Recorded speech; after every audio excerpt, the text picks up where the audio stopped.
Hello.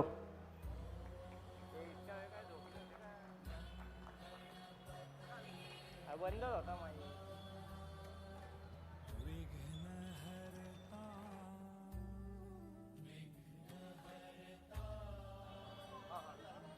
श्रीमंत दगडूशेठ हलवाई सार्वजनिक Ganpati trust आणि सुवर्णयुग तरुण मंडळाच्या वतीने आयोजित व्याख्यानमालेला प्राचार्य यशवंत गोसावी सर या ठिकाणी आलेले आहेत. यांचं व्याख्यान या ठिकाणी 5 मिनिटात सुरू होणार आहे. तरी शिवभक्तांना विनंती आहे की आपल्यासाठी बसण्यासाठी खुर्च्यांची व्यवस्था केलेली आहे, तरी आपण खुर्चीवर बसून घ्यावं. त्यानंतर श्रीमंत दगडूशेठ हलवाई गणपती ट्रस्टचे अध्यक्ष सन्माननीय सुनील भाऊ रासने यांनी त्यांचा सन्मान करावा. सुवर्णयुग तरुण मंडळाचे अध्यक्ष प्रकाश चव्हाण, उपाध्यक्ष सौरभ रायकर, मंगेशराव सूर्यवंशी यांनी त्यांचा सन्मान करावा अशी मी त्यांना विनंती करतो. छत्रपती शिवाजी महाराज की.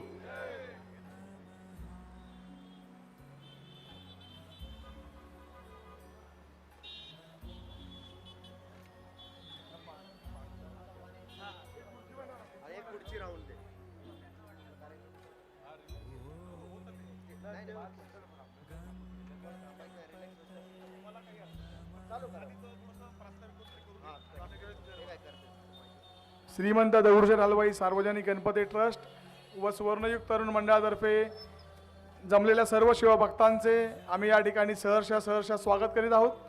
शिवजयंती उत्सवानिमित्त आजच्या कार्यक्रमाला जे वक्ते लाभलेले आहेत प्राध्यापक यशवंत गोसावी यांच्या मधुरवाणीतनं आपण शिवाजी महाराजांच्याबद्दल माहिती ऐकणार आहोत. मी प्राध्यापक गोसावी यांना विनंती करतो की त्यांनी कार्यक्रमाला सुरुवात करावी.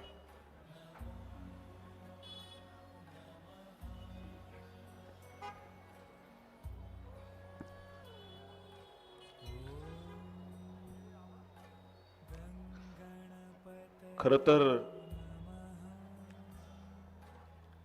ही फक्त पुण्यातली किंवा महाराष्ट्रातल्या व्याख्यानांची परिस्थिती नाही. व्याख्यानाच्या निमित्तानं राज्यातल्या अनेक तालुक्यांमध्ये, गावांमध्ये गेलो, देशातल्या अनेक भागामध्ये गेलो. प्रत्येक ठिकाणी परिस्थिती दादा अशी आहे, जोपर्यंत चालू होत नाही, वाजायला सुरुवात होत नाही, तोपर्यंत माणसं समोर येऊन बसत नाही. एकदा सुरू झालं की आपोआप बसल्याशिवाय लोक राहत नाहीत. पण मी येताना आदरणीय सूर्यवंशी दादांना सांगत होतो की मला अभिमान एका गोष्टीचा वाटतो की देशामध्ये अनेक देवस्थानं आहेत, देशामध्ये अनेक ट्रस्ट आहेत, पण या सगळ्यांमध्ये पुण्याच्या मातीमध्ये कार्यरत असणारं श्रीमंत दगडूशेठ हलवाई सार्वजनिक ट्रस्ट यांचं काम खऱ्या अर्थानं देशात उठून दिसतं. याचं महत्वाचं कारण असं आहे की ज्या ज्यावेळी समाज अडचणीत असेल, ज्या ज्यावेळी नैसर्गिक आपत्ती असेल, ज्या ज्यावेळी एखादी वाईट घटना घडली असेल, त्यावेळी श्रीमंत दगडूशेठ हलवाई सार्वजनिक ट्रस्टच्या माध्यमातून किंबहुना सुवर्णयुग तरुण मित्र मंडळाच्या माध्यमातून सातत्यानं समाजाकरता धावून जाण्याचं काम आपण सर्वजण अविरतपणे करत असतात. आणि त्यासोबत छत्रपती शिवाजी महाराजांची जयंती असेल किंवा 6 जूनचा शिवराज्याभिषेकाचा सोहळा असेल, ज्या ज्यावेळी शिवाजी महाराजांचा विचार पुढे येतो त्यावेळी सुद्धा आपण सर्वजण तेवढ्याच ताकदीनं पुढे असतात. याचा मला माझ्यासारख्या शिवप्रेमीला याचा खऱ्या अर्थानं अभिमान आहे. आणि म्हणून पहिल्यांदा या ट्रस्टच्या सगळ्या पदाधिकाऱ्यांकरता एकदा टाळ्यांचा जोरदार कडकडाट आपण करूया. जगात कोणी देशाचं धर्माचं नाव सांगत असेल, कोणी जातीवर भांडत असेल, पण 12व्या शतकामध्ये महाराष्ट्राच्या मातीमध्ये, ज्या पुणे जिल्ह्याच्या मातीमध्ये आम्ही जन्माला आलो, त्या पुण्याच्या आळंदीमध्ये संन्याशाची पोरं म्हणून ज्यांना हिनवलं गेलं, ते सांगत होते की दुरितांचे तिमिर जाओ, विश्व स्वधर्म सूर्य पाहो, जो जे वांछील तो ते लाहो प्राणीजात. असं म्हणत विश्वधर्माची प्रार्थना ज्या युगनायकानं केली ते संत ज्ञानोबा माहुली. शिव तुझे नाव ठेविले पवित्र, छत्रपती सूत्र विश्वाचे की. या शब्दात छत्रपतींचा गौरव करून छत्रपती शब्दाला जन्म घालणार विद्येचं चालतं बोलतं विद्यापीठ जगद्गुरु संत श्रेष्ठ तुकोबा राय. अहत तंजावर तहत पेशावर अवघा मुलूक आपला, असं म्हणत ज्या पित्यानं आपल्या पुत्राच्या काळजाला साथ घातली आणि या महाराष्ट्राच्या मातीवर हे स्वराज्य उभं करून दाखवलं, ते स्वराज्य संकल्पक शहाजी राजे भोसले. आजही ज्या युगपुरुषाचं नाव ऐकल्यावर आमच्या घराघरातल्या प्रत्येक आईला असं वाटतं की असा पोर माझ्या पोटी जन्माला यायला हवा, असा जगाच्या इतिहासातला सर्वोत्तम पुत्र छत्रपती शिवाजी महाराज. वयाच्या 14व्या वर्षी संस्कृत मध्ये ग्रंथ लिहून 32व्या वर्षी या मातीकरता प्राणाचं बलिदान करणारे आणि ज्या राजानं आपल्या जगण्यामधून दाखवून दिलं की आम्ही चुकून सुद्धा मुंगीच्या वाटेलाही जात नाही, पण आमच्या वाटेला जर कोणी आलं तर आम्ही सिंहाचे दात मोजल्याशिवाय सुद्धा घाबरत नाही, हे दाखवून देणारे सर्वोत्तम राजा छत्रपती संभाजी महाराज. ज्या मातेनं एक नाही तर दोन छत्रपती महाराष्ट्राच्या मातीमध्ये जन्माला घालून त्यांना घडवून दाखवलं आणि जगाच्या मातीवरची आदर्श राजमाता म्हणून ज्याचा विश्वानं गौरव केला, त्या राष्ट्रमाता राजमाता माँसाहेब जिजाऊ यांच्यासह तमाम महापुरुषांना, युगपुरुषांना आणि महामातांना वंदन करून तुम्हा सर्वांच्या टाळ्यांच्या प्रचंड गजरामध्ये छत्रपती शिवरायांना प्रथमतः मानाचा मुजरा करतो. आजच्या श्रीमंत दगडूशेठ हलवाई ट्रस्ट तथा सुवर्णयुग तरुण मित्र मंडळाच्या माध्यमातून आयोजित 6 दिवसाच्या शिवजयंतीच्या निमित्तानं आयोजित सप्ताहाचं हे दुसरं व्याख्यान छत्रपती शिवाजी महाराज आणि आजची परिस्थिती या विषयावर बोलत असताना विचारपीठासमोर स्थानापन्न असणारी या ट्रस्टचे सर्व पदाधिकारी, सर्व सदस्य, उपस्थित सर्व भावांनो आणि भगिनींनो, मी मगाशी म्हटलो की जशी परिस्थिती आहे, जोपर्यंत चालू होत नाही तोपर्यंत माणसं जमत नाही. काय झालं, सकाळची वेळ आहे, एक डोंबारी घरामधून बाहेर पडलाय, रस्त्यावर आलाय आणि रस्त्यावर आल्यावर या डोंबाऱ्यानं गळ्यामधला ढोल वाजवायला सुरुवात केली आहे. डोंबारी ढोल वाजवतोय आणि डोंबाऱ्याचं छोटंसं पोरग आहे, हे पोरग नाचतंय, खेळतंय, उड्या मारतंय आणि समोर 25 फुटाची भिंत आहे. ही 25 फुटाची भिंत हे डोंबाऱ्याचं पोरग अगदी अलगद वरती चढून जात आहे आणि हे दृश्य रस्त्यावरून चालणाऱ्या एका चोरानं बघितलं. यानं बघितलं की 25 फुटाची उभी भिंत चढणार हे डोंबाऱ्याचं पोरग, हे पोरग आपल्या कामाचं आहे. तो चोर त्या डोंबाऱ्याजवळ गेला, त्याला विचारलं, का रे बाबा, तुझं हे पोरग दिवसभर दमतं, थकतं, खेळतं, ही 25 फुटाची भिंत चढतं, तुझ्या पोराला पैसे मिळतात किती? हा डोंबारी म्हटला, अरे काय, दिवसभर दमला, थकला, खेळला का 40-50 रुपये मिळतात. हा चोर म्हटला, तुझ्या पोराला 500 रुपये देतो, फक्त रात्रभर माझ्यासोबत पाठव. डोंबारी म्हटला, घेऊन जा ना, 500 देतो म्हटल्यावर काय अडचण आहे. चोरानं 500 रुपये काढले, डोंबाऱ्याच्या हातावर टेकवले, डोंबाऱ्याच्या पोराला सोबत घेतलं आणि डोंबाऱ्याच्या पोराला सोबत घेऊन हा चोर एका घराजवळ आला. रात्रीचे 12 वाजले, 12:30 वाजले, 1 वाजले आणि हा चोर त्या डोंबाऱ्याच्या पोराला सांगतोय, ही बघ, ही समोर भिंत आहे, भिंत 20 फुटाची आहे, भिंत चढायचं, वरती जायचं, वरचा दरवाजा उघडायचा, तुझं काम संपलं. हे डोंबाऱ्याचं पोरग म्हटलं, मला भिंत चढता येत नाही. चोर म्हटला, अरे काय खोटं बोलतो, सकाळी तर माझ्या डोळ्यासमोर 25 फुटाची भिंत चढत होता, आता ही 20 फुटाची भिंत चढायला अडचण काय आहे. डोंबाऱ्याच्या पोरानं सांगितलं, अरे हो, मी सकाळी 25 फुटाची भिंत चढत होतो, पण मी 25 फुटाची भिंत चढत असताना माझा बाप ढोल वाजवत होता, कारण जोपर्यंत बाप ढोल वाजवत नाही तोपर्यंत मला वरती चढता येत नाही. आमच्याकडेही तीच परिस्थिती आहे, जोपर्यंत इथं काय वाजत नाही तोपर्यंत माणसं समोर येऊन बसत नाही. आता वाजायला लागलंय, त्यामुळे आजूबाजूला जे ऐकतायत त्यांनी खुर्च्यांवर येऊन बसलं तरी हरकत नाही. कारण महाराष्ट्रामधली, जगामधली आजची परिस्थिती काय आहे.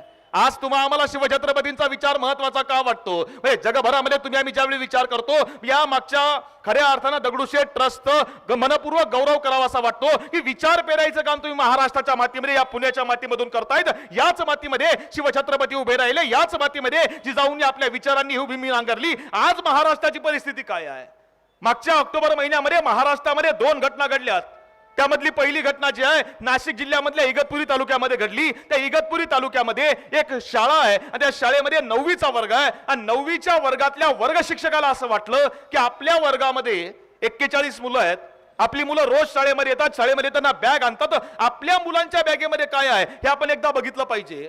आणि 41 मुलांच्या बॅगा काढून घेतल्या, मुलांना ग्राउंडवर खेळायला पाठवून दिलं आणि आपल्या वर्गातल्या शिपायाला सोबत घेऊन वर्ग शिक्षकानं बॅगामधल्या मुलांच्या बॅगेत काय आहे हे तपासायला सुरुवात केली आहे. आणि ज्यावेळी त्या बॅगा तपासल्या गेल्या त्यावेळी महाराष्ट्राच्या शिक्षण व्यवस्थेला धक्का बसला की कुणाच्या बॅगेमध्ये चाकू आहे, कुणाच्या बॅगेमध्ये गुटखा आहे, कुणाच्या बॅगेमध्ये सिगारेट आहे, कुणाच्या बॅगेमध्ये मी सांगू शकत नाही अशा वस्तू त्या ठिकाणी सापडल्या. बातमी शिक्षण मंत्र्यांपर्यंत गेली. शिक्षण मंत्र्यांना शाळेमध्ये यावं लागलं की आमची परिस्थिती कोणत्या वाटेला जाते. आणि त्याच काळामध्ये त्याच आठवड्यामध्ये महाराष्ट्रामध्ये दुसरी घटना घडली जी कोल्हापूर जिल्ह्यामधल्या पन्हाळा तालुक्यामध्ये घडली. पन्हाळा भागामध्ये धनगराचं एक पोरग बापासोबत मेंढ्या चारायचं काम करतंय आणि मेंढ्या चारता चारता त्याच्या दुसऱ्या एका मित्राचा त्याला फोन आला की बिरदेव, आपण दोघांनी IAS ची परीक्षा दिली होती. बिरदेव, मी काही मार्कानं नापास झालो, पण बिरदेव IAS ची परीक्षा तू 471व्या रँकनं देशामध्ये पुढे येऊन पास झालाय. आणि पोरानं समोर असलेल्या अडाणी बापाला सांगितलं की अण्णा मी IAS ची परीक्षा पास झालोय. त्या बापाला कळे ना IAS म्हणजे काय. बापानं विचारले, बाळा IAS म्हणजे काय. पोरग म्हटलं, अण्णा मी कलेक्टर झालोय. अडाणी बापानं डोक्यावरचा फेटा काढला, आपल्या पोराच्या डोक्यावर घातला. बापानं आयुष्यामध्ये केलेला तो पोराचा पहिला आणि कदाचित सर्वोच्च सन्मान होता. आज परिस्थिती अशी आहे की आमची मुलं कोणत्या गटात आहेत याची एकदा पालकांनी ओळख करून घेणं गरजेचं आहे. आणि तेवढ्या करता या मातीमध्ये तुम्हाला आम्हाला विचार पेरावे लागतील. आणि विचार पेरायचे असेल तर सुरुवात ही शिवछत्रपती पासून करावी लागेल. कारण माल्थस नावाचा जागतिक शास्त्र विचारवंत आहे. या माल्थसनं 1978 मध्ये एक सिद्धांत मांडला होता आणि त्यांना असं सांगितलं की पुढच्या 100 वर्षामध्ये जग एका विचित्र लेवलपर्यंत जाणार आहे. जग इतकं बदलणार आहे की माणसं माणसांना खायला सुरुवात करतील. हे माल्थसनं 1978 मध्ये सांगितलं होतं. आणि तो म्हटला होता की हे 100 वर्षानंतर होणार आहे. हे 100 नाही, हे 50 वर्षाच्या आतच घडलं. एप्स्टीन्स फाईल मध्ये तुम्ही आम्ही बघितलं की माणसानं माणसाला खायला सुरुवात केली आहे. इतक्या वाईट अवस्थेमध्ये जग गेलेलं असताना तुमच्या आमच्या मातीमधून जगाला काय सांगितलं जातंय. आमच्या मातीमधून जगाला काय आदर्श जातोय. आमच्या मातीमधून एक आदर्श जातोय की जगामध्ये राजे अनेक झाले असतील, जगामध्ये सम्राट अनेक झाले असतील, जगामध्ये बादशाह अनेक झाले असतील, जगामध्ये सिकंदर कित्येक झाले असतील, पण जगाच्या इतिहासामध्ये मागच्या 400 वर्षामध्ये केवळ एकच राजा असा आहे की ज्या राजाचं नाव घेतलं तर आजही अंगावर सरकन काटा येतो.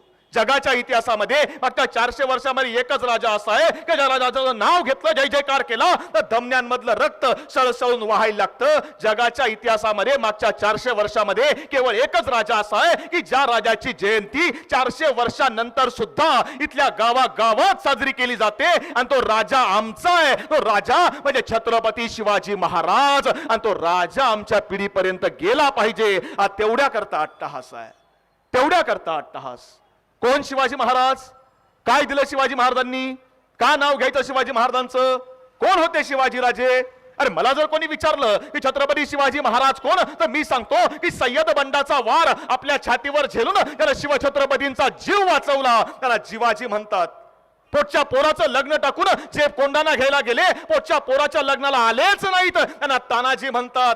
अरे त्यांचं मस्तक छाटलं गेलं पण धड त्या पुरंदरावर लढत राहिलं, त्यांना मुरारबाजी म्हणतात. स्वतःचं घर गहाण ठेवून त्यांनी स्वराज्याच्या राजधानीचा रायगड बांधून काढला, त्यांना हिरोजी म्हणतात. औरंगजेबाच्या सैन्याला पाण्यामध्ये सुद्धा जे दिसायचे त्यांना संताजी म्हणतात. औरंगजेबाच्या सैन्याचे सोन्याचे मुकुट ज्यांनी कापून आणले त्यांना धनाजी म्हणतात. आणि या सगळ्यांचं नेतृत्व जे करतात ना त्या लोकराजाला छत्रपती शिवाजी महाराज म्हणतात. तो राजा आमचा आहे. कोण शिवाजी महाराज, काय दिलं शिवाजी महाराजांनी, का सांगायचा इतिहास. 400 वर्षापूर्वीचा काळ, इथं गावगाडा पद्धत असायची. गावामध्ये बादशानं सारा वसुली करता अधिकारी नेमलेले असायचे. हे अधिकारी गावचे जहागीरदार. बादशाचा आदेश यायचा, पैसा मागवला जायचा आणि मग ही लोक इथल्या शेतकऱ्यांना लुटायची, कष्टकऱ्यांना छळायची, पिडायची, नारायची, पैसा गोळा करायची, काही बादशाला पाठवायची, काही खिशात घालायची.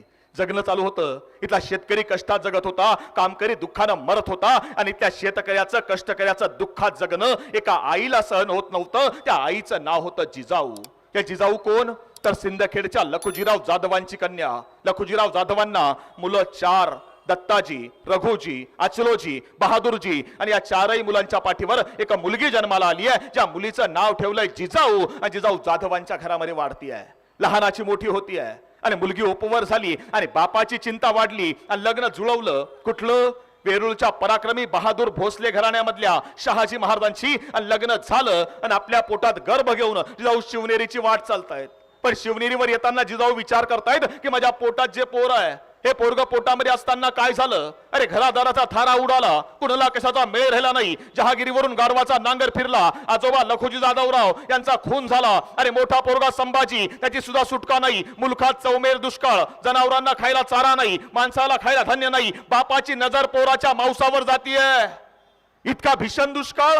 हे पोरग पोटामध्ये असताना या पोराच्या जन्मानं काय होणार विचार करताय जिजाऊ. आणि विचार करता करता या मातीतला तो दिवस उगवला. तारीख 19 फेब्रुवारी 1630 शिवनेरीवर जिजाऊंच्या पोटी एक पुत्र जन्माला आला आणि ज्या मुलाचं नाव ठेवलं गेलं शिवाजी. आणि महाराष्ट्रात शिवाजी राजे जन्माला आले. आणि शिवाजी नावाचा हा पोर शिवनेरीवर वाढायला लागला. मासाहेब मासाहेब मासाहेब आबासाहेब बाबासाहेब म्हणत बालशिवबा शिवनेरीवर लहानाचा मोठा होतोय. इथल्या शेतकऱ्यांच्या पोरांमध्ये शिवाजी महाराज खेळायला जायचे. आदिवासींच्या पोरांमध्ये लेझिम दांडपट्टा खेळायचे. शेतकऱ्यासोबत बसून बांधावर बसून कांदा भाकर खायचे. या शेतकऱ्यांना मोठं विशेष वाटायचं. अरे शहाजी राजांचा पोरगा आहे, आपल्या सोबत येतो, नाचतो, खेळतो, राहतो, खातो ना, हाच आपला राजा. आणि पोरं शिवाजी महाराजांकडे आकर्षिली जायची. आणि बघता बघता आपल्या 5 वर्ष वयाच्या पोराला मासाहेब जिजाऊ या पुण्यामध्ये घेऊन आल्यात. ज्या मातीत तुम्ही आम्ही बसलोय ना, याच मातीमध्ये जिजाऊ पुण्यामध्ये घेऊन आलात. आणि बघितली पुण्याची अवस्था. मुरार जगदेवानं पुण्यावरून गारवाचा नांगर फिरवला होता. एक पहार रवली होती, तिला फुटकी कवडी तुटकी चप्पल अडकवली होती आणि सांगितलं होतं इथं वस्ती करणं अशुभ आहे. जो कोणी वस्ती करेल ना त्याचा निर्वंश होईल. आणि जिजाऊ आल्यात पुण्यामध्ये, उपटून फेकली पहार आणि सांगितलं शिवबा राजांना, शिवबा ही आपली माती आहे, ही आपली माणसं आहेत. इथं जमिनीच्या पोटावर नांगर चालवा, लोक येतील तुमच्या पाठीमाग. आणि सोन्याचा फाळ लावलेला नांगर जिजाऊंनी पुण्यामध्ये घेतलाय. आणि नांगर चालवायला सुरुवात झाली आणि माणसं यायला सुरुवात झाली. आणि एक माणूस शिवाजी महाराजांसोबत उभा राहायला लागला. मी जर का नावं विचारली तर आमची माणसं पटापटा नावं सांगतील. तानाजी आहे, बाजी आहे, येसाजी आहे, मुरारबाजी आहे, चिमणाजी आहे, बाळाजी आहे. हे सगळे शिवाजी महाराजांचे मित्र नाही. हे शिवाजी महाराजांचे मित्र नाहीत. हे शिवाजी महाराजांच्या आई मासाहेब जिजाऊ यांनी जोडून दिलेले मित्र आहेत. का? कारण जिजाऊंना माहिती आहे की आपल्या मुलाचे मित्र कोण आहेत यावर आपल्या मुलाचं भविष्य अवलंबून असतं. आपल्या मुलाचे मित्र जर चांगले असतील तर आपला मुलगा चांगल्या वळणावर चालणार. आपल्या मुलाचे मित्र जर वाईट आणि व्यसनी असतील तर आपला मुलगा वाईट वळणावर चालणार. हे साधं सोबत तत्वज्ञान आहे. हे जिजाऊंना त्या काळात माहिती आहे. आणि म्हणून सोबत असणारी सगळी जी शिवाजी महाराजांच्या सोबतची माणसं आहेत ना, ही जिजाऊंनी जोडून दिलीत. ही निष्ठावान आहेत, ही प्रामाणिक आहेत, ही निडर आहेत. ही माणसं जी आहेत ना, ही निश्चयाला शिवाजी महाराजांसोबत ताकदीनं उभी आहेत. एक माणूस हिरा पारखावा तसा निवडून दिलाय. कशी निवडली असतील माणसं? जावळीच्या खोऱ्यामध्ये उमरठे नावाचं गाव आहे.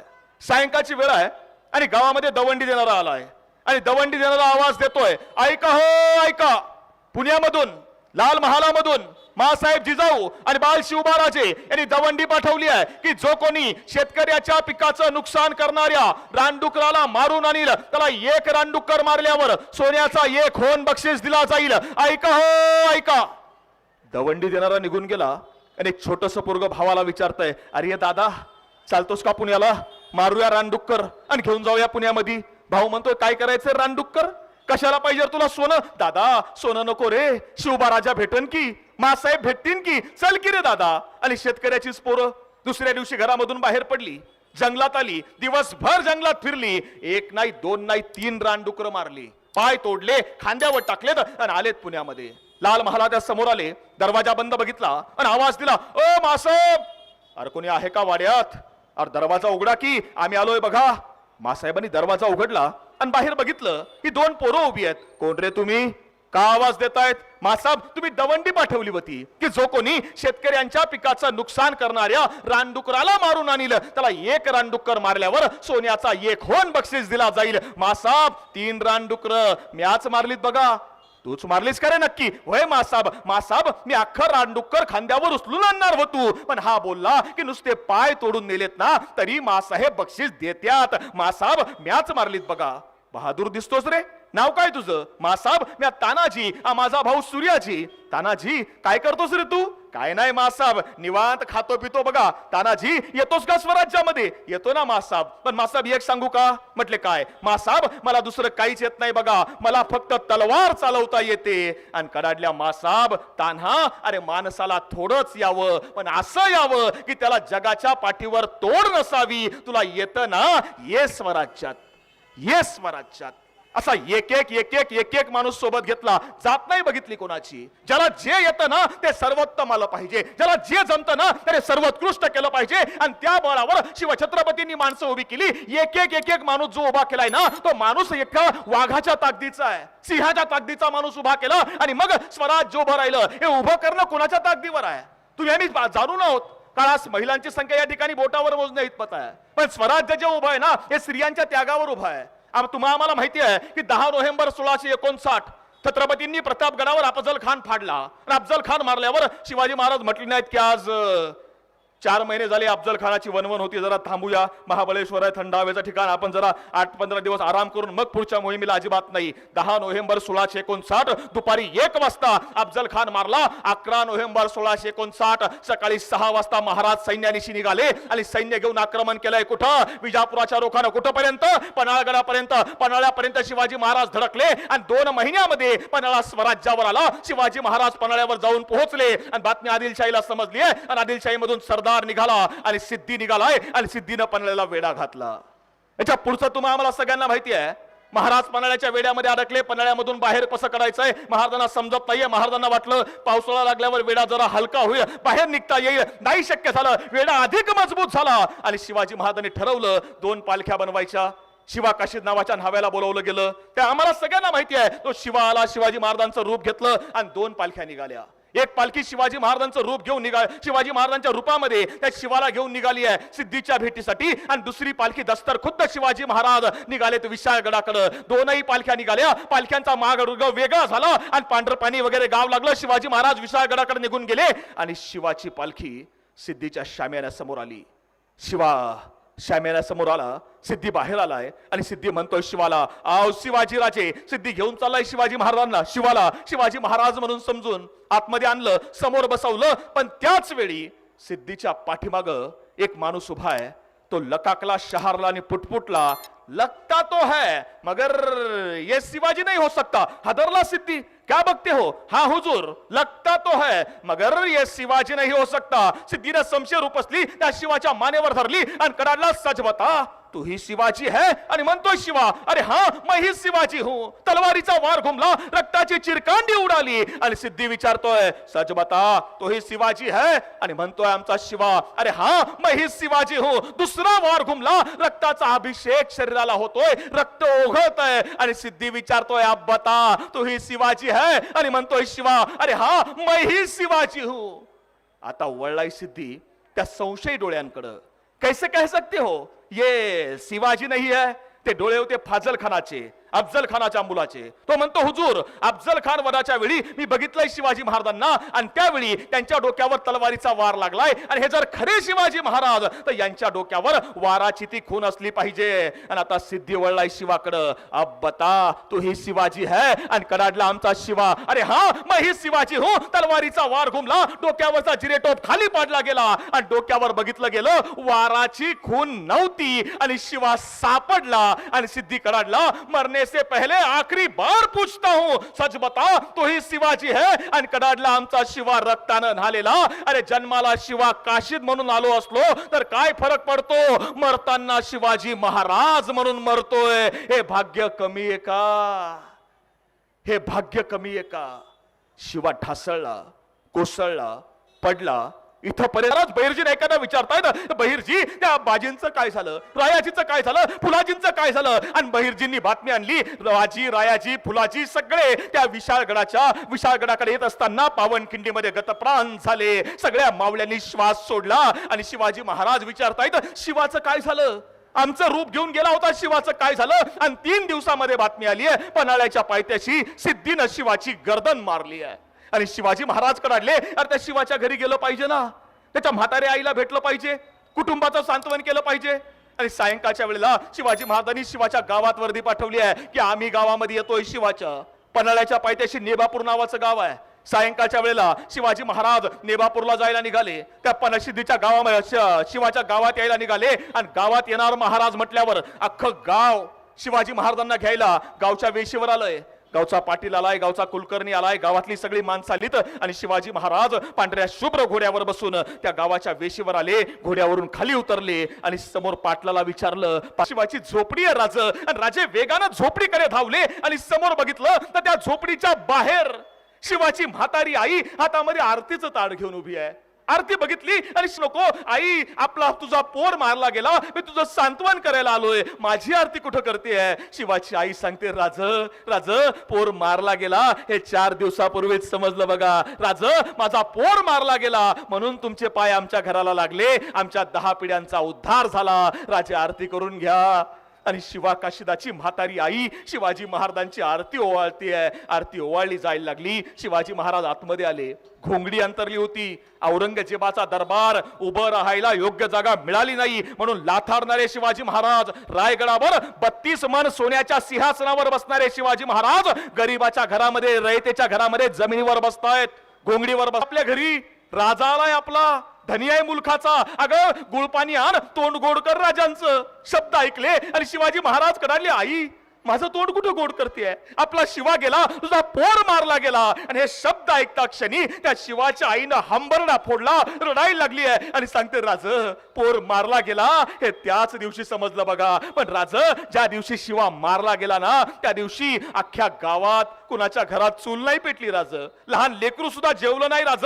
अख्खं गाव माझ्या झोपडीच्या बाहेर बसून होतं. मला प्रत्येक जण भेटायला येत होता आणि प्रत्येक जण एकच सांगत होता की माय तुझी कूस मोठी भाग्यवान, माय तुझी कूस मोठी भाग्यवान, माय त्या शिवाजी राजा करता मरणारे लय आहेत, पण माय तुझी कूस एवढी भाग्यवान की तुझं पोर शिवाजी राजा करता मेलं. फक्त शिवाजी राजा करता नाही मेलं तर मरताना सुद्धा शिवाजी राजाच्या रूपात मेलं. माय तुझी कूस मोठी भाग्यवान. आणि ती आई रडतीये. तिला रडताना बघितलं आणि शिवाजी महाराज सांगतात, आई तुम्ही शोक आवरा, तुम्हाला काय पाहिजे ती मदत करतो, मी तुमचा मुलगा आहे, तुम्ही शोक आवरा. आणि ती आई म्हणते, राज पोर मारला गेला म्हणून मी रडत नाही, मला वाईट फक्त एकाच गोष्टीचं वाटतं. आणि शिवाजी महाराजांनी विचारलं, आई काय वाईट वाटतं, काय अडचण आहे मला सांगा, तुमची काय अडचण मी सोडवतो मला सांगा. आणि शिवाची आई सांगते, राज मला वाईट फक्त एकाच गोष्टीचं वाटतं की परमेश्वराने मला एकच मुलगा का दिला होता. मला जर अजून 4 पोरं दिली असती ना तर ती सुद्धा तुमच्या स्वराज्याकरताच दिली असती राज,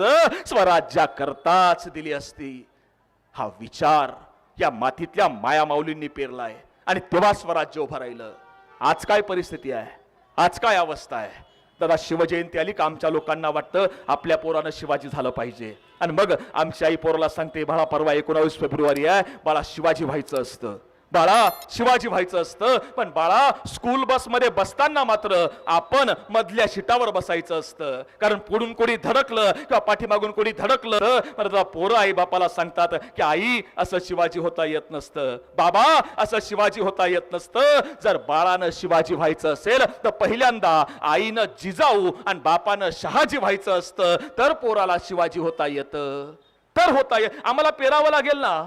आमच्याकडे काय पेरलं जातंय, आम्ही काय सांगतोय, आमची पोरं कुठं आहेत, आम्हाला चिंतन करावं लागेल. कुठं आहेत शिवाजी महाराजांचा विचार, कुठं आमची माती आहे. मी 5-6 महिन्यापूर्वीची गोष्ट आहे, त्याला छत्रपती संभाजीनगरला माझं व्याख्यान होतं आणि व्याख्यानाच्या निमित्ताने निघालो.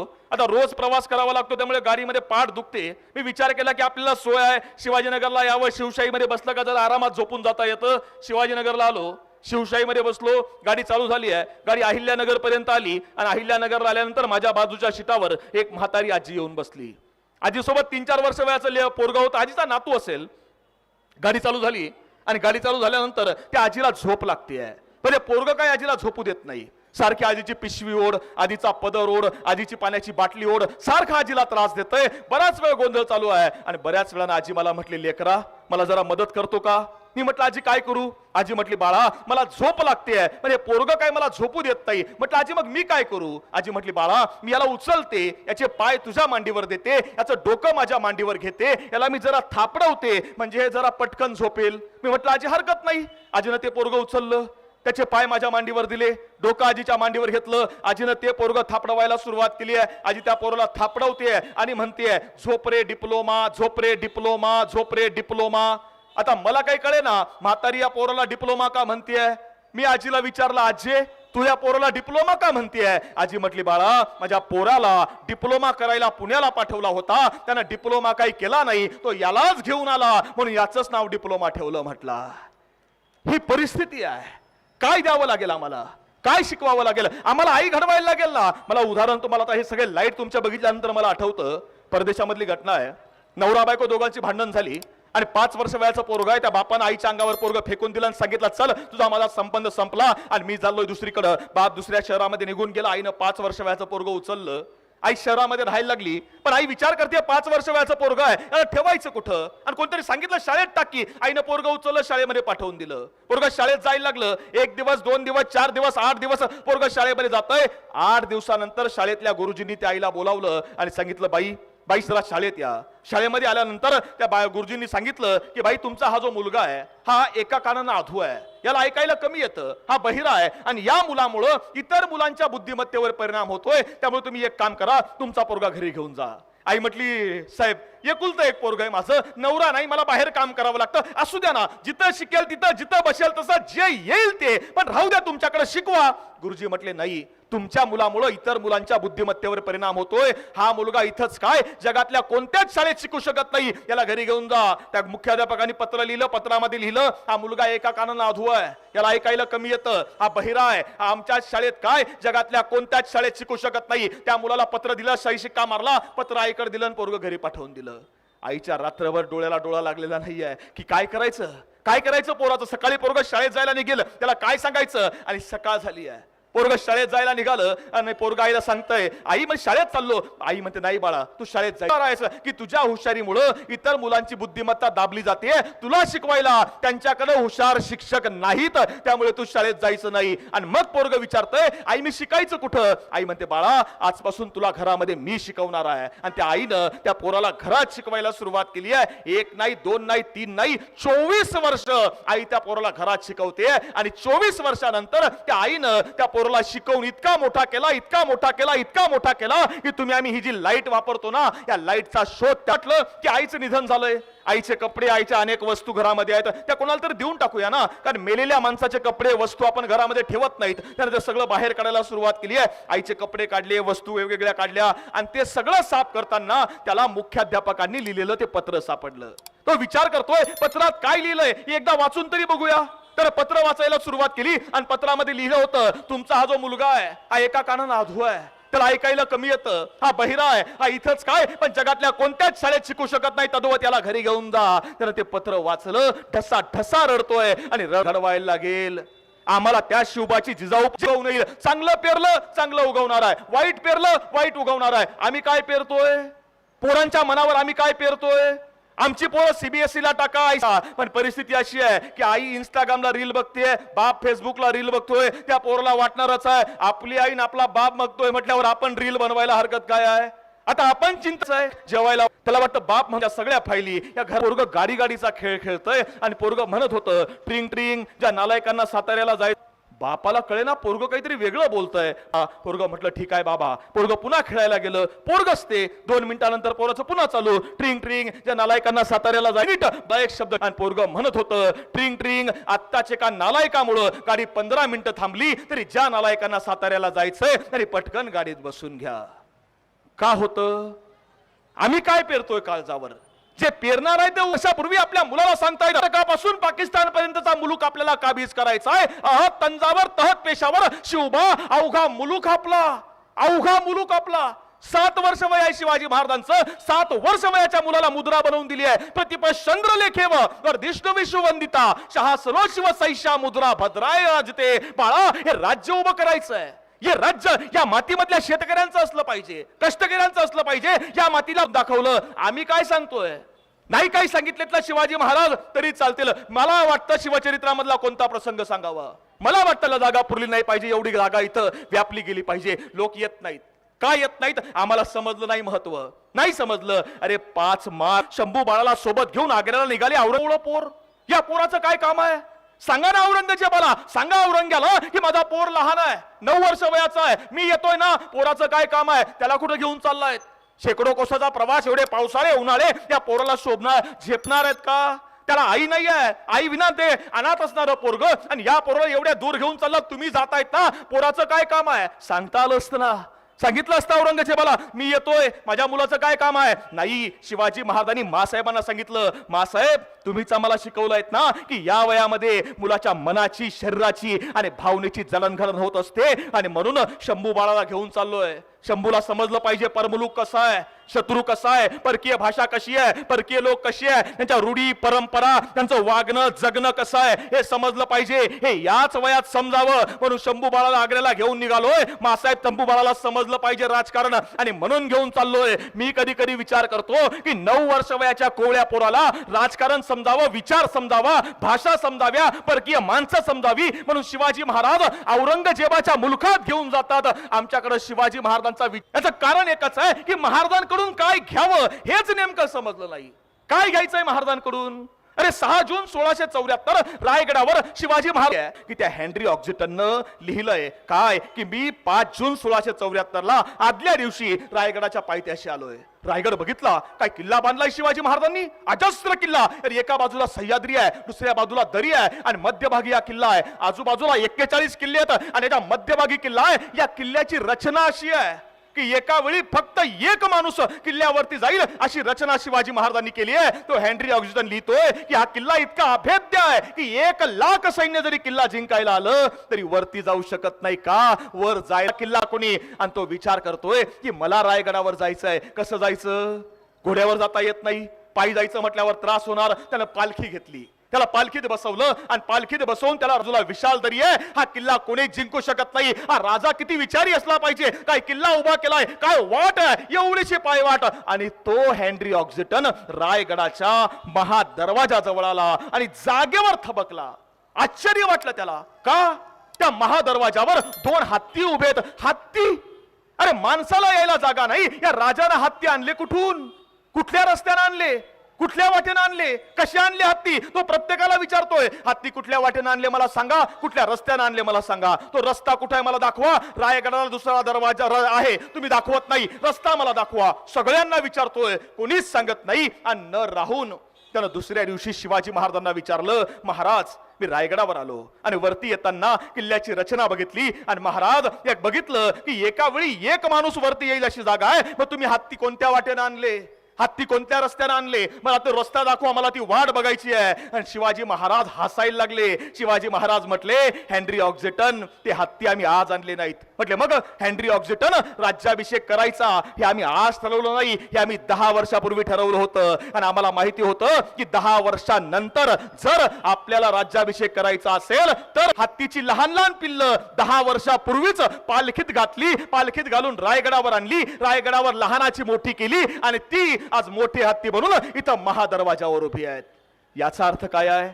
याचा अर्थ असा आहे की ज्याला आम्ही आमचा बाप म्हणतो ना, तो शिवाजी राजा 10 वर्ष पुढचं नियोजन करतोय. आम्ही किती काळाचं समकक्ष आहेत. शिवाजी महाराज म्हणतो, कोणी सांगतं शिवाजी महाराज असे आहेत. अरे जगात शिवाजी महाराजांची तुलना ही कोणाशीच होऊ शकत नाही. शिवाजी महाराजांची तुलना करायची झाली तर ती फक्त एकाच व्यक्तीशी होऊ शकते, आणि तो व्यक्ती म्हणजे दस्तर खुद्द फक्त शिवाजी महाराजच. दुसरं तुलना होऊ शकत नाही. हे सांगावं लागेल, हे मांडावं लागेल. आणि ते मांडायचं असेल तर आत्ताची पिढी मोबाईल मधून बाहेर काढून त्यांच्या हातामध्ये शिवचरित्र द्यावं लागेल, वाचायला शिकवावं लागेल. कारण आता पिढी आमची एका वेगळ्या वर्णावर गेली आहे. मोबाईल वापरू नये इतक्या दळबद्री विचारांचे आम्ही नाहीत, पण मोबाईल किती वापरावा हाही विचार आम्हाला करावा लागेल. हातातला मोबाईल काढून पोरांच्या हातामध्ये पुस्तकं देणं ही काळाची गरज आली आहे. म्हणजे लहान लहान मुलांचं मी म्हणत नाही, लहान काय मोठे काय, म्हणजे प्रत्येकाच्या घरामधली आता परिस्थिती अशी आहे की तुमच्या घरामध्ये जर लहान पोरग असेल ना, प्रयोग करून बघा. 1 वर्ष 2 वर्ष वयाचं पोरग एका बाजूला ठेवा, समोर आई उभी करा, आणि एका बाजूला मोबाईल ठेवा. जर आपलं पोरग आईकडे गेलं तर घरातलं वातावरण बरं आहे, पण जर पोरग मोबाईल कडे धावलं तर वातावरण बिघडलंय. ही लहान पोरांची परिस्थिती आहे. मोठ्यांची परिस्थिती त्यापेक्षा भयानक आहे. म्हणजे कॉलेजचं एक पोरग परवा आंघोळीला जायला निघालं, एका हातात टॉवेल आहे, दुसऱ्या हातामध्ये मोबाईल होता. बापानं पोरला विचारलं, बाळा कुठं चाललायस? पोरगा म्हटला, बाबा आंघोळीला चाललोय. बेटा आंघोळीला चाललाय ते ठीक आहे, हातामध्ये टॉवेल ठीक आहे, मोबाईल कुठं घेऊन चाललाय? पोरगा म्हटला, मग बादली भरेपर्यंत काय करू? म्हटला ही परिस्थिती आहे. मग यामधून जर पोरं बाहेर काढायची असतील तर आम्हाला सांगावं लागेल ना. आणि त्याच्यामुळे हे सगळं बिघडलंय. हे सगळं जे बिघडलं ना हे त्यामुळे आहे. इतकी भयानक आणि वाईट परिस्थिती समाजामध्ये आहे. आता काही दिवसांपूर्वी अहिल्यानगरच्या पुढे गेलो होतो व्याख्यानाच्या निमित्तानं, आणि त्यावेळी त्या कोपरगाव मधला प्रसंग डोळ्यासमोर आला. इथून पुढे गेलात ना आपलं पुणे, पुण्याच्या पुढे गेलात अहिल्यानगर, तिथून पुढे गेलात तर शिर्डी, शिर्डीच्या पलीकडे अहिल्या आहे. ट्रक ड्रायव्हर आहे, ऊस वाहून न्यायचं काम करतोय. त्याला एकच मुलगी आहे, मुलीचं नाव आहे दर्शना पवार. आणि दर्शना पवार नावाची ही मुलगी 12वी पास झाली आहे. 12वी पास झाल्यावर मुलगी बापाला म्हणते, बाबा माझी अशी इच्छा आहे की मला ग्रॅज्युएट व्हायचं आहे, बीकॉम मधून मला ग्रॅज्युएशन करायचं आहे. बाप म्हटलं हरकत नाही बाळा, कर. बाप काम करतोय. मुलगी 3 वर्षाचं मुलीने ग्रॅज्युएशन पूर्ण केलं. ग्रॅज्युएशन पूर्ण झाल्यावर ही पोरगी बापाला सांगते, बाबा माझी इच्छा अशी आहे की मला 12 तास ज्यावेळी काम करतो ना, जास्त काम करावं आणि त्या कामाचे पैसे आले ते बाजूला काढावे. घालतय 2 हार यायचे, 2. एक हार पोरीच्या बालगंधर्वला सत्कार आहे. सकाळी 6 वाजता पोरगी घरामधून बाहेर पडली आहे, पुण्यामध्ये आली आहे, बालगंधर्वला पोहोचली. 12 वाजता सत्काराचा कार्यक्रम आटोपला. 1 वाजता मुलगी तिच्या कुठल्या तरी मित्रासोबत फिरायला गेलेली पोरगी पुन्हा घरी आलीच नाही. सायंकाळचे 6 वाजले, 6:30 वाजले, 7 वाजले. बाप पोरीला फोन करतोय, पोरीचा फोन स्विच ऑफ लागतोय. बापाला वाटलं पोरगी प्रवासामध्ये आहे, मोबाईल स्विच ऑफ झाला असेल. बाप वाट बघतोय. 10 वाजले, 11 वाजले, 12 वाजले, तरी मोबाईल लागत नाही म्हटल्यावर बाप घाबरला. आणि घाबरलेला बाप रात्री 2 वाजता पुण्यात यायला निघाला. पुण्यामध्ये सकाळी 6 वाजता पोहोचला. सगळ्या नातेवाईकांच्या घरी गेला आणि सगळ्यांना विचारतोय, दर्शना तुमच्याकडे आली होती का? दर्शना तुम्हाला भेटली का? सगळ्यांनी हात वर केले. दर्शनाला आम्ही बघितलंच नाही, आमच्याकडे आलीच नाही. सगळ्या मैत्रिणींच्या घरी गेला, सगळ्यांना विचारतोय, दर्शना तुमच्या घरी थांबली होती का? सगळे म्हटले नाही, दर्शना आमच्याकडे आलीच नाही. माझी पोरगी शोधून द्या. पोलिसांनी मोबाईल नंबर घेतला. त्या मोबाईलचं शेवटचं लोकेशन कुठलं आहे ते ट्रॅक करायला सुरुवात केली. ते लोकेशन खेडशी मुलासोबत 2 व्हीलरवर बसून जाते. तो एकतर्फी प्रेम होतं. मी तिला लग्नाची फिरायला म्हणून राजगडावर घेऊन गेलो आणि राजगडाच्या माचीवरून खाली ढकलून दिलं. पोलिसांनी राजगडाच्या पायथ्याशी शोधायला सुरुवात केली आहे. ती पोस्टमार्टम चालू आहे आणि पोस्टमार्टम डिपार्टमेंटच्या बाहेर बाकड्यावर तो बाप एकटाच बसलाय आणि भेटायला येणाऱ्या प्रत्येकाला फक्त एकच सांगतोय की आता एक करा, माझ्या पोरीला जाळायला तर मलाही जिवंत जाळून टाका. कारण आता साताऱ्यापासून 8 किलोमीटर काश्मीर मधल्या कुपवाडा काढल्या नेगेवर कोसळले. नो मोर. कर्नल संतोष. एकदा रिंग वाजली, 2दा वाजली, 3दा वाजली. डॉक्टरांना कळे ना तर कर्नल संतोष महाडिकांची बायको फोन करते की 3 दिवस झाले माझा नवरा फोनही उचलत नाही आणि फोनही करत नाही, नेमकं झालंय तरी काय? पण या डॉक्टरांना कळत नाही. पण अखेर बातमी टीव्हीवर आली, बातमी सगळीकडे समजली आणि कर्नल संतोष महाडिकांचं शव त्या कुपवाड्यामधून दिल्लीमध्ये आणलं गेलं. दिल्लीमधून विशेष विमानानं पुण्यामध्ये आणलं गेलं आणि पुण्यामधून अंत्ययात्रा निघाली आहे. रस्त्याच्या दोनही बाजूला लोक उभी आहेत. कोणी फुलं टाकतंय, कोणी हार टाकतंय, कोणी सॅल्यूट करतंय, कोणी भारत माता की जय म्हणताय, कोणी वाणी बरे पोहोचलीये. आणि जेव्हा शवपेटीवरचा तिरंगा काढला, झाकण उघडलं आणि त्यावेळी कर्नल संतोष महाडिकांचं 5 वर्ष वयाचं स्वराज नावाचं पोरग आपल्या बापाजवळ गेलं होतं. बापाचा हात हलवत होतं, बापाला उठवत होतं आणि बापाला विचारत होतं, बाबा उठा, बाबा तुम्ही मला का झोपलेत? 5 वर्ष वयाचं पोरग आहे, त्याला मरण काय कळतंय? त्याला वाटतं बाप झोपलाय आणि ते उठवतंय. बाबा तुम्ही उठत का नाहीत? बाबा तुम्ही बोलत का नाहीत? बाबा तुम्हाला भेटायला किती माणसं आली, तुम्ही बोला ना बाबा. आणि बाप उठत नाही, बाप बोलत नाही म्हटल्यावर ते पोरग रडणाऱ्या आईजवळ गेलंय आणि आईला सांगता, आई माझे बाबा उठत का नाहीत? माझे बाबा बोलत का नाहीत? ते पेटीमध्ये का झोपलेत? आणि आईनं सांगितलं, बाळा तुझे बाबा गेले, तुझे बाबा शहीद झाले. या पोरानं दुसरा प्रश्न विचारला, आई माझे बाबा शहीद झाले, कोणाकरता शहीद झाले? काय सांगावं या स्त्रीनं? भ्रष्ट पुढाऱ्यांकरता, पैसे घेऊन मत विकणाऱ्या लोकांकरता, कुणा करता? ही आई सांगते, बाळा तुझे बाबा शहीद झाले, कुणा करता? छत्रपती शिवाजी महाराजलं. आणि प्रत्येक जण या स्त्री समोर माईक घेऊन उभा आहे आणि प्रत्येक जण त्या स्त्रीला विचारतोय, ताई 30 वर्ष वय आहे तुमचं, 30व्या वर्षी तुम्ही विधवा झाला. स्त्रीनं काय सांगितलं माहितीये? सैन्या म्हणजे स्वाती महाडिक सैन्यामध्ये भरती झाल्यात आणि आज रोजी राजस्थानच्या बॉर्डरवर जाऊन उभ्या आहेत. कोणाच्या मातीमधली स्त्री आहे? आमपोराव करावा लागेल आम्हाला की विचार पेरायचं काम त्यांच्या माध्यमातून चालू आहे. इथून बाहेर गेलात की समाजानं वाटून घेतलंय, सगळं वाटलं. आमच्याकडे भाषा वाटून घेतले. छत्रपती साठी बंजाऱ्यांचे या सगळ्यात नाही वाटता आलं ना चालेल बाळा, फक्त एक कर, दुसरं काही नाही होता आलं ना चालेल बाळा, पहिल्यांदा भारतीय हो बाळा, पहिल्यांदा माणूस हो, हे सांगायची वेळ आज तुमच्या आणि आमच्यावर आली आहे. आम्हाला सांगावं लागेल तर महाराज समजतील, तर महाराजांचा विचार समजेल. आणि नाही सांगता आलं ना तर एक सांगा, बाळा दुसरं काहीच करू नको, एक काम कर. काय बाळा, महाराष्ट्रानं 3 पायऱ्या आम्हाला शिकवल्यात.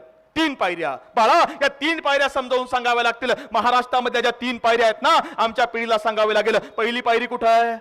पहिली पायरी कुठं आहे? पहिली पायरी पंढरपुरामध्ये आहे. ज्या पायरीचं दर्शन, पायरीचे चिरे वरी संत हिरे पाय देती, ती पहिली पायरी नामदेव महाराजांची आहे, ती भक्तीची आहे. दुसरी पायरी कुठं आहे? दुसरी पायरी शिवाजी महाराज सुंदर किल्ला बांधला, काय बक्षीस पाहिजे? हिरोजी काय देऊ तुम्हाला? नाही, जगदीश्वराच्या मंदिराच्या समोर राजे 3 मला द्या.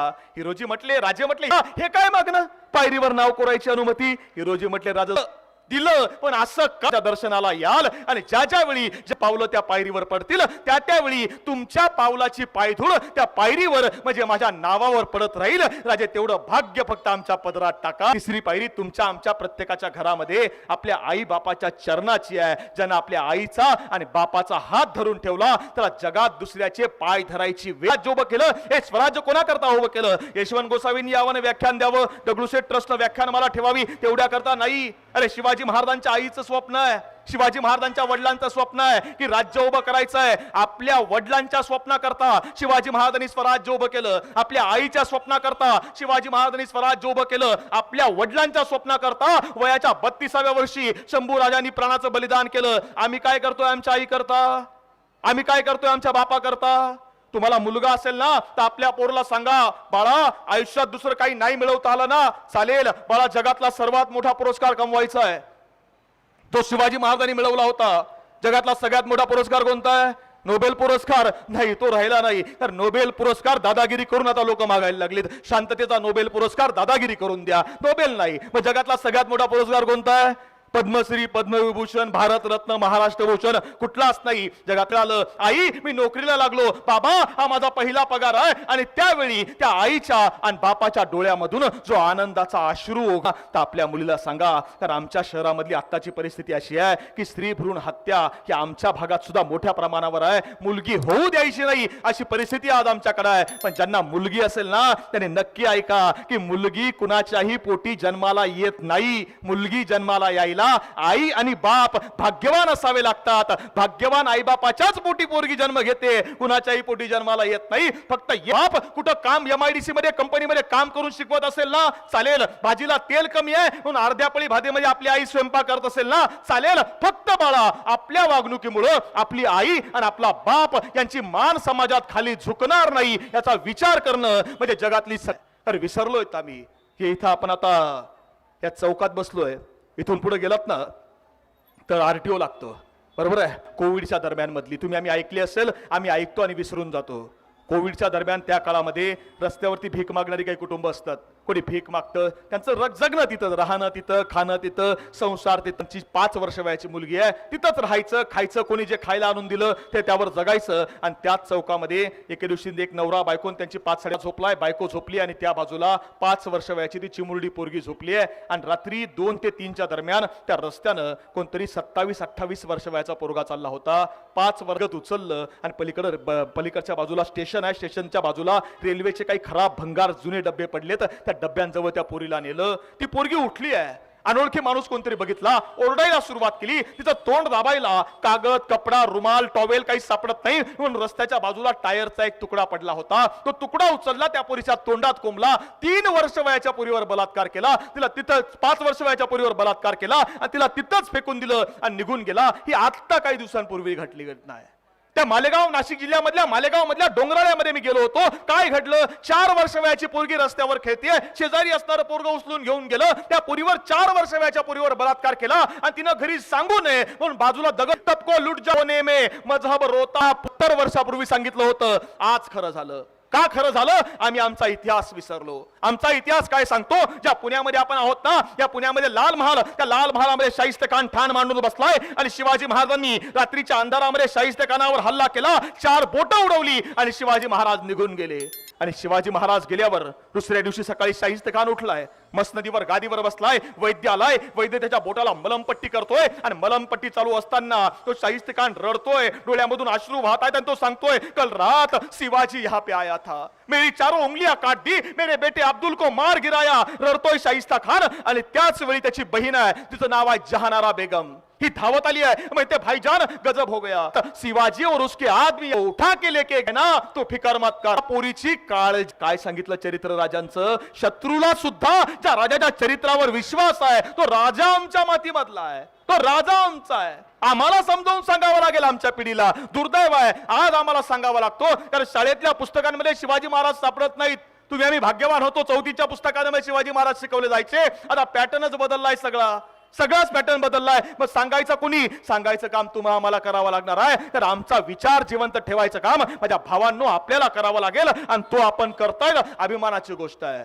मी अतुल चव्हाण दादांचा अभिमान, आनंद, त्यांचं खऱ्या अर्थानं ऋण व्यक्त करतो की त्यांच्या निमित्ताने इतक्या सुंदर अशा ट्रस्ट, ज्याचं नाव अख्ख्या जगात आहे, त्यांच्या सगळ्यांच्या समोर बोलायची संधी मला मिळाली. आम्ही तरी का बोलायचं?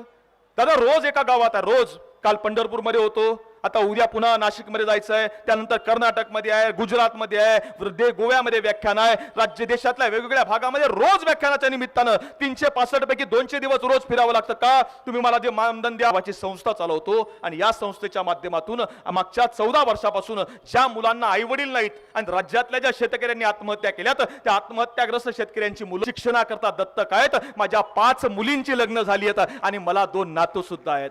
हे जे काही मानधन मिळतं, यामधून ही मुलं सांभाळायचं काम मागच्या अनेक वर्षापासून आम्ही करतोय. हे का करायचं? याचं कारण असं आहे की यांच्या पाठीशी कोणतरी उभं राहिलं पाहिजे ना. तुम्ही आम्ही शेतकऱ्यांचीच लेकरं आहेत. कुठतरी आपली नाळ ज्यावेळी आम्ही बघतो ना, ते शेतीचीच आहे. मागच्या 2 महिन्यापूर्वी जे काही व्याख्यानाचं मानधन आलं, ते आम्ही नांदेड जिल्ह्यामधल्या मिनकीमध्ये संपूर्ण देऊन टाकलं. काय दिलं त्या नांदेडमध्ये? काय झालं असेल असं?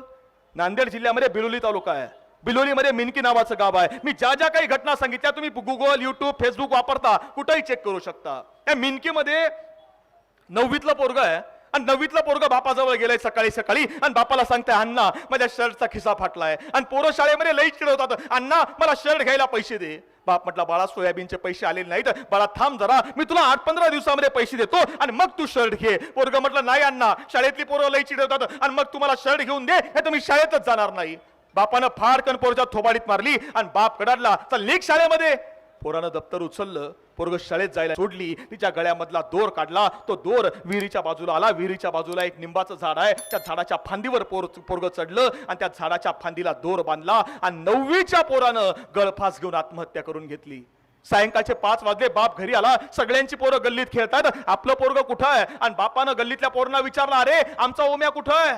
आमचा ओम्या कुठं आहे? आणि कोणतरी म्हटलं तुमचा ओम्या शाळेत आलाच नव्हता, मग गेला कुठं? एक जण म्हटलं तो शेताकडे जाताना दिसला. आता बाप विचार करतोय पोरग शेतामध्ये गेलंय कशाला, आणि बाप धावत धावत शेतामध्ये यायला निघाला. शेतामध्ये येऊन बघतो तर काय, गाय तशीच फिरतेय, पोरग दिसत नाही. बाप आवाज देतोय, ओम्या बेटा कुठंस? ओम्या अरे बाळा कुठं आहे? पोरग सापडत नाही, आणि बाप धावत धावत शोधतोय शेतामध्ये पोराला, आणि शोधता शोधता विहिरी जवळ आला, आणि समोरचं दृश्य बघितलं. ते पोराचं प्रेत दोर खाली उतरवला, त्या पोराच्या गळ्यामधला दोर काढला, त्या पोराचे पटापटा मुके घेतले, आणि पुढच्या 5 मिनिटांमध्ये तोच दोर उचलला. त्याच झाडाच्या फांदीवर चढून बापानं त्या फांदीला दोर बांधून गळफास घेऊन आत्महत्या करून घेतली. का आली वेळ?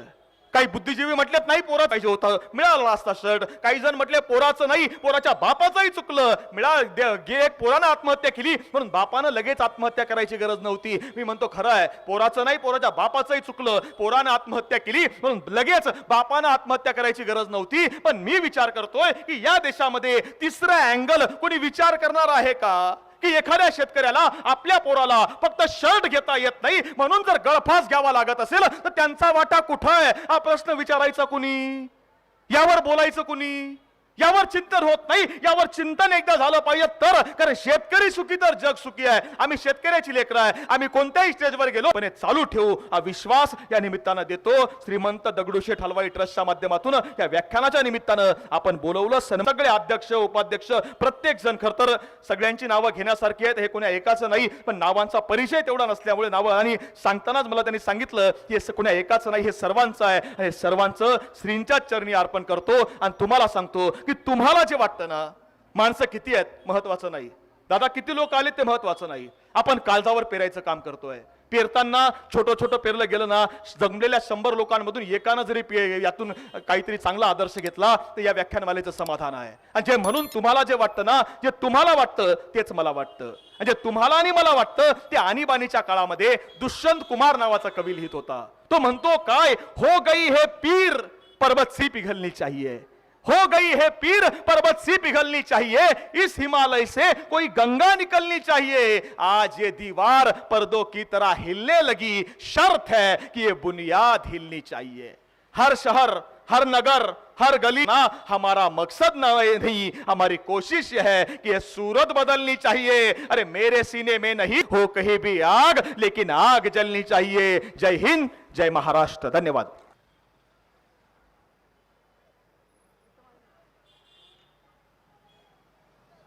श्रीमंत दगडूशेठ हलवाई गणपती ट्रस्ट आणि सुवर्णयुग तरुण मंडळाच्या वतीने आज आपल्याला इथं व्याख्यान द्यायला प्राचार्य यशवंत गोसावी सर तो प्रसंग आपल्यासमोर मांडला. आणि त्यांची एक माफक अपेक्षा अशी होती की ह्यातल्या एकाचं जरी त्यातनं ते जाहीर आभार मानतो आणि त्यांच्या कार्यास, आमच्या पुढील त्यांच्या कार्यास आमच्या शुभेच्छा आहेत. सर आमच्या गणपती बाप्पाचे चारी हात असे देणारे आहेत. तुम्ही आम्हाला कधी काही सांगा सेवा, ती आम्ही निश्चितपणे करू. जय गणेश.